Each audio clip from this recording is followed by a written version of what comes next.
তেলের আচার বানাইছি, তেলের আচার একদম দেখছেন, তেলের আচার। আসসালামু আলাইকুম, প্রতিদিনের মতো একটা রেডি ব্লগ নিয়ে চলে আসলাম আপনাদের সাথে।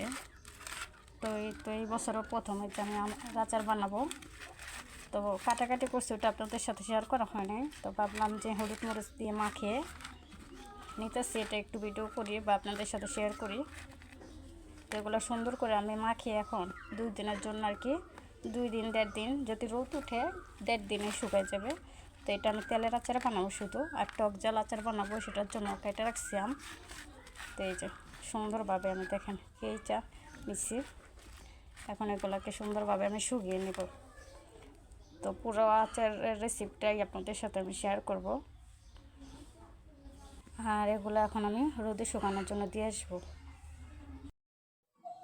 হ্যাঁ দেখেন, 2 দিন আচারগুলো রোদে রাখছিলাম আমি, বৃষ্টির কারণে 2 দিন দিতে হয়েছে, রোদে দিচ্ছি। তো এখন এগুলো নিয়ে আমি আচারের জন্য কমপ্লিট করবো আর কি। এগুলো নিয়ে আসছি এখন আমি।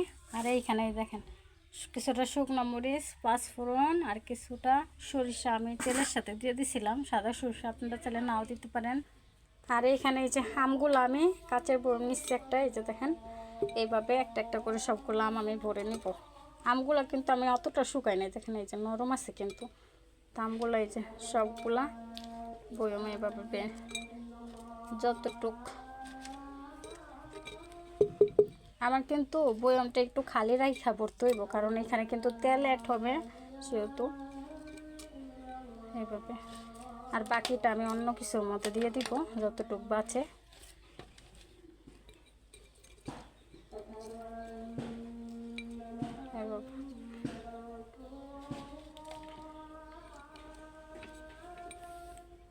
আর এইখানে কিন্তু আমি এই দেখেন আচারগুলো ভরে নিচ্ছি, তার কতটুকু জায়গা আমি খালি রেখে দিচ্ছি। এখন এখানে আমি তেল দিয়ে দিব। আর এইখানে যে মরিচগুলো আমি রাখছি, যে এই মরিচগুলো এখন আমি দিয়ে দিব একটা দুইটা করে এইখানে, যেভাবে আপনারা চাইলে মরিচ দিতেও পারেন, নাও দিতে পারেন। তো আমি মরিচ দিব, মরিচ দিয়ে বানাবো।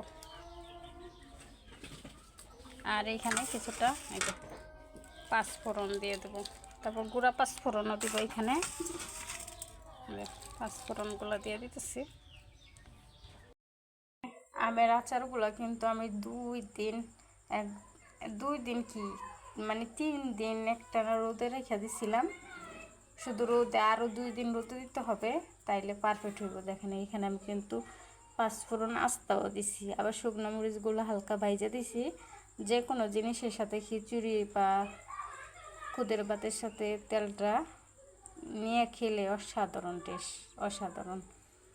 যারা মানে এইভাবে খান তারা তো অবশ্যই জানেন কতটা মানে ভালো লাগে আর মজা হয়। আর এইখানে কিছুটা আমার বয়ম ছিল না, এটার মধ্যে কিছুটা রেডি করে দিছি, পরবর্তীতে আবার বয়ম নিয়ে আসা এগুলো আর কি বইরে নিব বয়মের ভিতরে।